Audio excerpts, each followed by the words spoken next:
Merci, Monsieur le Président. Chers collègues, il s'agit donc d'une motion relative à la taxe d'enlèvement des ordures ménagères. La métropole européenne de Lille vote chaque année le taux de la taxe d'enlèvement des ordures ménagères, impôt qui s'applique à l'ensemble des propriétaires, personnes physiques ou personnes morales. La taxe donne également lieu à une refacturation par les propriétaires aux ménages locataires de leur logement et donc elle constitue une dépense annuelle conséquente pour chaque contribuable métropolitain. La taxe d'enlèvement des ordures ménagères est une taxe affectée, ce qui signifie que les recettes qu'elle génère doivent intégralement être consacrées à la compétence gestion des déchets assumée par la métropole. Aussi, début 2019, la métropole a été contrainte de faire baisser son taux de taxe d'enlèvement des ordures ménagères de 16,88% à 13,39% afin de se mettre en conformité avec les dispositions légales qui encadrent cette taxe affectée.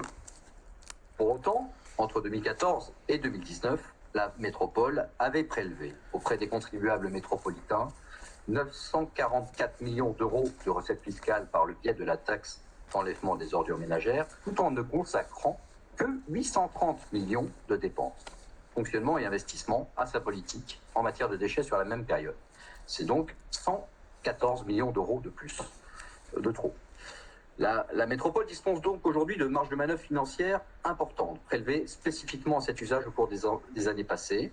Le volet investissement du futur schéma directeur a été estimé à 81,5 millions d'euros sur le mandat 2020-2026. Il peut donc intégralement être couvert par les 114 millions d'euros de recettes de TOM déjà encaissées par la MEL au cours des années écoulées. De même, des dépenses supplémentaires de fonctionnement justifiées par l'amélioration de services qui est attendue en application du futur schéma directeur pourront également être absorbées par ce biais sur les années à venir. Il convient également de souligner que, en dépit de la réduction du taux qui a été opérée en 2019, la métropole présente le deuxième taux de taxe d'enlèvement des ordures ménagères le plus élevé de toutes les métropoles françaises. Citons par exemple la métropole du Grand Lyon qui est à 5,35% ou Nantes Métropole à 7,5% quand nous sommes à 13,39%. Il serait inexact d'affirmer que la métropole propose aujourd'hui l'un des meilleurs services de France à ses habitants en matière de gestion des déchets, et Régis Koch a bien précisé que nous avions une nouvelle étape à franchir.